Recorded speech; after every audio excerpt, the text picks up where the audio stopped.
इधर cough syrup से मौत के मामले में एडवाइजरी जारी की गई है। केंद्रीय स्वास्थ्य मंत्रालय ने एडवाइजरी जारी की है और 2 साल से कम उम्र के बच्चों को कफ सिरप ना दें, ये कहा गया। बच्चों को जुकाम और खांसी के लिए दवा की जरूरत नहीं है।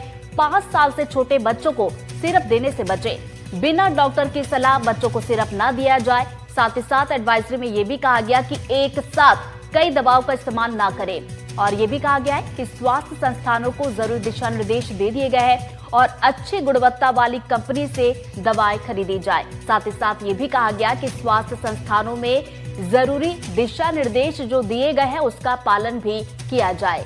तो बड़ी खबर आप तक पहुंचा रहे हैं। एडवाइजरी यहां पर जारी कर दी गई है और केंद्रीय स्वास्थ्य मंत्रालय की तरफ से एडवाइजरी जारी की गई है, जिसमें साफ कहा गया है कि 2 साल से कम उम्र के बच्चों को कफ सिरप ना दें और बच्चों को जुकाम खांसी के लिए दवा की जरूरत नहीं है। साथ ही साथ इस बात का भी जिक्र किया गया कि 5 साल से छोटे बच्चों को सिरप देने से बचे और बिना डॉक्टर की सलाह बच्चों को किसी भी तरह का सिरप न पिलाएं और एक साथ कई दवाओं का इस्तेमाल न किया जाए, ये भी इस एडवाइजरी में कहा गया है। और ये भी कहा गया कि स्वास्थ्य संस्थानों को इससे जुड़े जरूरी दिशा निर्देश भी दे दिए गए हैं और ये भी कहा गया है कि जो अच्छी गुणवत्ता वाली कंपनी है वहां से ही दवाएं खरीदी जाए। तो स्वास्थ्य संस्थानों में जो जरूरी दिशा निर्देश दिए गए हैं इसको लेकर उसका पालन किया जाए, ये भी साफ साफ इस एडवाइजरी में कहा गया है।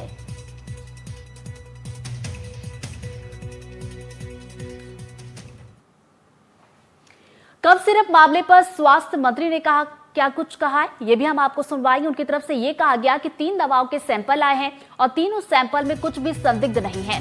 कई और सैंपल की जांच रिपोर्ट आना अभी बाकी है। 3 दवाइयों की रिपोर्ट आई थी जिसमें ये पाया गया कि इन दवाइयों के कारण मौत का कारण नहीं है, लेकिन अभी बाकी लगभग 9 या 10 दवाइयाँ ऐसी हैं जिसकी रिपोर्ट आना बाकी है जो शाम तक आएगी। तो उन दवाइयों की रिपोर्ट जब आ जाएगी तभी कुछ कहना संभव होगा। 2 दिन पहले जो बात हुई थी वो 3 दवाइयों के बारे में बात हुई कि जिसके सैंपल की रिपोर्ट आ चुके थे और ये कंफर्म हो गया था कि इन दवाइयों के कारण मौत नहीं हो सकती है। क्लीन चिट वाली जो बात आई 2 दिन पहले, क्लीन चिट दी जाती है सिरप के लिए, वो किस आधार पर दी? नहीं, शुरू में ये उम्मीद की गई थी कि ये कफ सिरप के कारण ये नहीं हुआ है। तो जैसा मैंने आपसे बताया कि 3 दवाइयों की रिपोर्ट आई थी जिसमें ये पाया गया कि इन दवाइयों के कारण मौत का कारण नहीं है, लेकिन अभी बाकी लगभग 9 या 10 दवाइयाँ ऐसी हैं जिसकी रिपोर्ट आना बाकी है जो शाम तक आएगी। तो उन दवाइयों की रिपोर्ट जब आ जाएगी तभी कुछ कहना संभव होगा। 2 दिन पहले जो बात हुई थी वो 3 दवाइयों के बारे में बात हुई कि जिसके सैंपल की रिपोर्ट आ चुके थे और ये कंफर्म हो गया था कि इन दवाइयों के कारण मौत नहीं हो सकती है। अगली खबर खंडवा से, जहां कफ सिरप केस में जीतू पटवारी का भी बयान आया। उन्होंने कहा कि बच्चों की मौत के बाद सरकार का चेहरा सामने आया है। उन्होंने कहा कि इतनी बड़ी घटना के बाद भी कंपनी को क्लीन चिट। तो कफ सिरप का ये पूरा मामला है जिसमें अब जीतू पटवारी का भी बयान आया। उन्होंने कहा कि बच्चों की मौत के बाद सरकार का चेहरा सामने आया। क्या कुछ कहा है, सुनवाते हैं। सारी जगह जब बच्चे शांत हो रहे हैं, जगह छिंदवाड़ा हो, उज्जैन हो, रीवा हो, तो सरकार का असली चेहरा दिख रहा है, संवेदनशीलता दिख रही है, मुख्यमंत्री का कि काम करने की शैली दिख रही है। उनके स्वास्थ्य मंत्री क्लीन चिट दे रहे हैं कोरेक्स वाले को। छिंदवाड़ा के जिस परासिया ब्लॉक पे सबसे ज्यादा बच्चों की मौत हुई है, वहां के स्थानीय विधायक सोहन वाल्मीकि ने इस पूरे मामले में क्या कुछ कहा है, ये भी सुनवाते हैं। जो बच्चे अभी एडमिट हैं, नागपुर में 6 बच्चे एडमिट हैं, इनको एयर एम्बुलेंस से एम्स दिल्ली नहीं भेजा गया। मैंने पत्र में इस बात का उल्लेख किया और जिन बच्चों की मृत्यु हुई है उनके परिजनों को 10 लाख रुपए देने की भी बात कही मौजूद की, मगर राज्य सरकार, मुख्यमंत्री कोई बात नहीं कर रहा, ना कोई इसमें संज्ञान ले रहा। और लगातार निरंतर मौतें होती जा रही बच्चों की। और आज भी जिस तरीके से 6 बच्चे हैं जो नागपुर में वेंटिलेटर पर हैं, भगवान क्या स्थिति बनेगी कुछ कह नहीं सकते। और दुर्भाग्य का विषय है कि राज्य सरकार इसमें कोई कार्रवाई नहीं करी। राज्य सरकार की लापरवाही के कारण ये स्थिति और बढ़ते जा रही है। छिंदवाड़ा में कफ सिरप से विकास यदुवंशी नाम के बच्चे की मौत हुई है। विकास यदुवंशी के परिजनों का क्या कुछ कहना है, ये भी सुनते हैं। सर ने बताया कि बोले ऐसे पिलाने, हमने वैसे पिलाया। एक बार 40 बूंद दवा पिलाया ना, बोला उसने तो हमने 40 ही बूंद पिलाया सर। उसको तुरंत उल्टी किया मेरे बच्चे ने।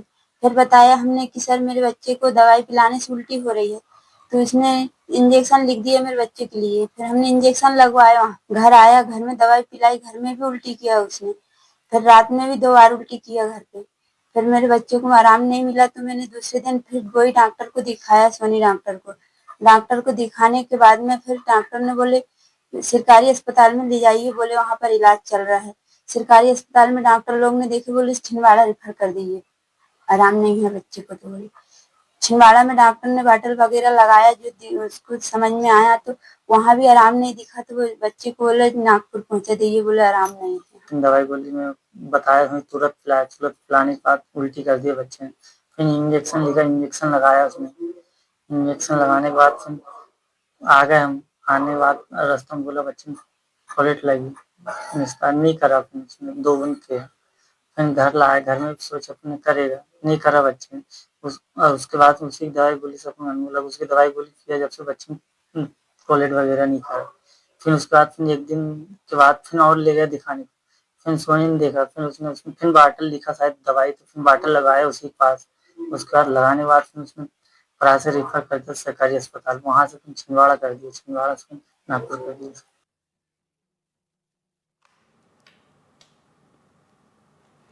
कफ सिरप पीने से रुद्रांश पवार नाम के बच्चे की तबीयत बिगड़ी थी। बच्चा करीब 6 दिन तक अस्पताल में भर्ती था, लेकिन फिलहाल हालत ठीक है।